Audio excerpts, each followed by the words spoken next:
voltando aqui então na Dose Certa. Gostou do nome do programa? Não, Dose Certa. Dose Certa. A gente acha que a gente está falando até um pouco mais, mas é interessante que esse bate-papo ele acaba elucidando para os ouvintes que o urologista não é nenhum bicho de 7 cabeças, né? O médico mais terrível. O pessoal já olha assim para a mão para ver o tamanho do dedo. Você sabe que esse preconceito, esse mito. Olha, hoje os homens que procuram aqui para fazer a avaliação da próstata, vou te dizer que 1%, 2% se recusam a fazer o exame de toque da próstata. O resto todo, eu falo, não tem jeito mesmo, não dá, aí você acaba fazendo, e outros, não, doutor, vamos fazer porque eu quero. Renato, tem muitas. Eu quero tirar minha dúvida. Entendeu? Me diz uma coisa, tem muitas mulheres urologistas? Poucas. Poucas, né? Poucas. Existe algum preconceito do homem ir na mulher urologista? Com certeza tem. Eu me lembro que quando eu estava lá em Campos estudando, tinha uma urologista, uma japonesa, acho que veio de São Paulo. Tem, a Miriam, você não foi da HPM não, né? Não, eu me formei. A Miriam agora é chefe de serviço de urologia da HPM. Nós fizemos a prova para a Polícia Militar junto, nós passamos. Não, quem fez a residência lá foi Roberto, foi Márcio. Fez ginecologia. E a Miriam hoje, eu passei junto com ela, só que eu já morava em Teresópolis, tinha que fazer aquele curso de formação, não sei aonde, lá na Zona Oeste do Rio, que não dava, não. Aí, no mesmo concurso. E ela hoje é chefe da urologia do Hospital da Polícia Militar. Ela é médica militar, né, da Polícia Militar. Renato, olha só, tem algumas perguntas que são feitas pelos pacientes. Mas se a gente for falar sobre essas perguntas aqui, vai ter que ser um compêndio, um seminário. Hiperplasia prostática benigna, câncer de próstata, disfunção sexual, ejaculação precoce. São todas dúvidas que alguns homens têm que devem ser muito comuns aqui no seu consultório. A ejaculação precoce, que é chamada ejaculação rápida, é uma disfunção urológica muito comum. Muito comum. Muito comum. As pessoas procuram muito, né? e na verdade a ejaculação rápida é uma questão puramente psicogênica. Não existe nada orgânico causando ejaculação rápida. Isso é interessante ser dito, né? Que a pessoa, através de um treinamento, ela pode melhorar. Inclusive, um dos tratamentos é baseado no exercício de condicionamento, de contenção da ejaculação. Né? Mas hoje se tem tem um bom resultado com tratamento com drogas antidepressivas. A droga antidepressiva retarda a ejaculação. E o grande problema hoje, aqui no Brasil, é que a droga antidepressiva ela tem que ser usada diariamente. Então, o paciente ele consegue retardar a ejaculação, consegue ter um ato sexual satisfatório, consegue satisfazer a parceira, que é o grande problema da ejaculação rápida, inclusive com separação de casais, mas ele tem que usar sempre. Existe hoje, para ser lançado aqui no Brasil, ainda teste de fase de aprovação pela Anvisa, né? Anvisa. Que é o antidepressivo para uso sob demanda, como é o Viagra. O cara, quando vai ter atividade sexual, ele meia hora antes toma um antidepressivo e aí ele consegue aumentar em até 10 vezes o tempo para ejaculação. Legal. Isso já existe nos Estados Unidos, já foi liberado pelo FDA nos Estados Unidos. Mas é uma droga diferente das que existem hoje. É a mesma coisa, Tá. Me diz uma coisa, Renato, no teu consultório, quais são as queixas mais comuns? No sexo masculino, disfunção sexual, disfunção erétil, ejaculação rápida, tudo que envolve isso, alteração de libido, câncer de próstata, queixas de disfunção miccional, desde disfunções leves até coisas graves, né? Litíase é muita coisa. Muita coisa. Cálculo, né? Cálculo renal, isso é muito. Cálculo de bexiga, né? Que de vez em quando a gente encontra um. Cálculo de bexiga, cálculo renal, diretério, todos os tipos. Sexo feminino, infecção urinária é o carro-chefe. Muita cistite. E aí, a cistite, que é o importante. Nem toda cistite é infecção urinária. Então começou a ter ardência urinária, começou a ter aqueles sintomas de aumentar a frequência urinária, urinar com muita frequência, ardência, bumba, vai direto para o antibiótico. Nem sempre a cistite é por infecção urinária. Existem vários outros tipos de cistite, inclusive uma que é muito comum, que é a cistite intersticial, que que o diagnóstico acaba sendo retardado por causa disso.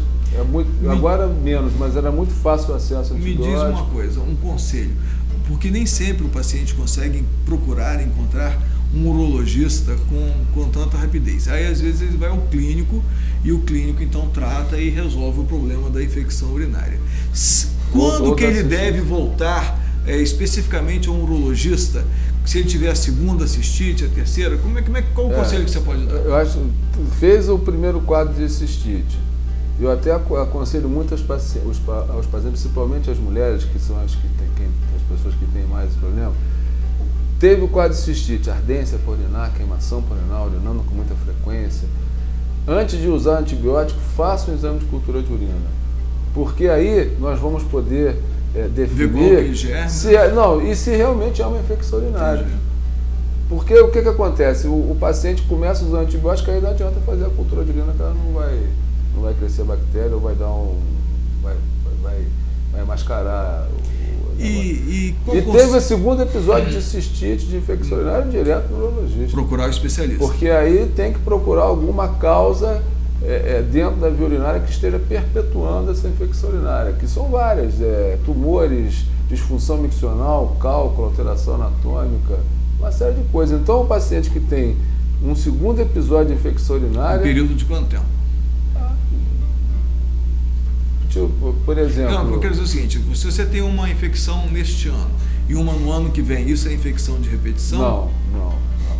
A infecção urinária de repetição, ela se caracteriza por vários episódios dentro do mesmo ano. Por exemplo, pelo menos 5 episódios no ano, 4 episódios no ano. Aí é uma As coisa mulheres... que tem que investigar a parte. Agora, uma infecção urinária esporádica, isso aí geralmente... Mas eu sempre aconselho a fazer um estudo de imagem, pelo menos um exame de ultrassonografia, quando se tem tanto homem quanto mulher, um quadro de infecção urinária. Fez uma infecção urinária, além da urocultura, antibiótico, depois urocultura de controle, fazer um exame de imagem, que pode ser a ultrassonografia das vias urinárias. Entendi. As mulheres, elas têm aquela mania de beber pouca água, né? E prender a urina. Fala um pouco para os nossos Existe uma teoria de que esse fato de se prender a urina causa uma distensão grande da bexiga, e isso aí acaba causando uma isquemia na mucosa da bexiga, e isso determina uma alteração no fator imunitário próprio da bexiga, imunológico próprio da bexiga, que é o fator de fagocitose. Nós estamos falando para ouvintes que não vão entender muito bem. Fagocitose então, uma coisa mais simples. De eliminar aquelas bactérias que circulam dentro da bexiga. Dentro da própria bexiga, Por quê? dentro da própria urina. A mulher, o sexo feminino, tem uma desvantagem anatômica em relação ao homem, que é a uretra da mulher mais curta. A uretra do homem tem toda a parte peniana que afasta a parte externa da uretra da área perineal, que é uma área contaminada com germes que vem do tubo digestivo. Então, essa uretra curta, né, com um mecanismo de contenção de urina, que a gente chama de esfíncter na mulher, muito menos potente do que o homem, né, do que no homem. Isso faz com que a mulher tenha uma predisposição muito maior do que do homem de ter infecção urinária. E um dos fatores que a natureza criou para diminuir essa formação de infecção urinária é a proteção da mucosa da bexiga contra essas bactérias. Então, o que acontece? Na mucosa da bexiga existem determinadas células que matam, fagocitar é comer, que englobam as bactérias e não deixam elas desenvolver ali dentro da bexiga, causando uma doença que é a infecção urinária. Então, quando a mulher distende muito a bexiga, porque realmente ela tem razão, que não dá para procurar um sanitário público, complicado para a mulher fazer isso.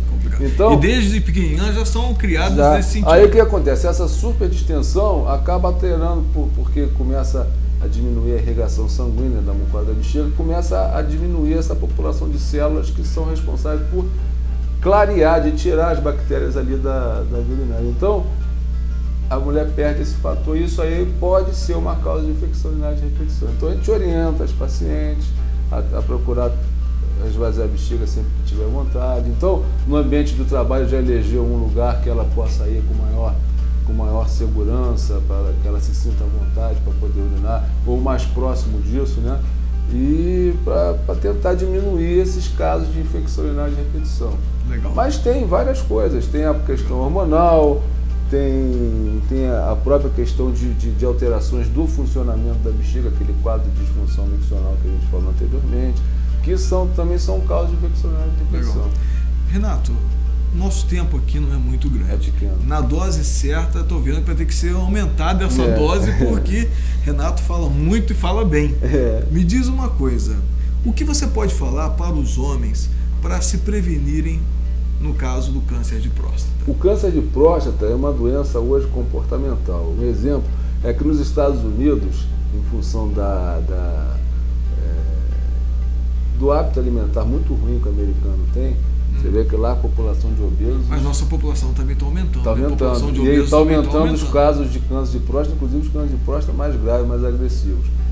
Então, o câncer de próstata do obeso é um câncer de próstata tem uma incidência maior e geralmente mais grave, são tumores mais agressivos. Então, o câncer de próstata está diretamente ligado ao estilo de vida. O cara que tem um estilo de vida... Que corre muito como você... Que corre muito, que consegue ficar magro, que não come gordura, e esse paciente tem menos a possibilidade de ter câncer de próstata. Se você pegar o japonês, que come peixe, que é magrinho, né? Sim. A biotipo deles, né? A incidência do câncer de próstata no paciente oriental, japonês, chinês, é muito menor se for comparada com o negro americano, por exemplo. Então a raça negra, né, associado a ser norte-americano,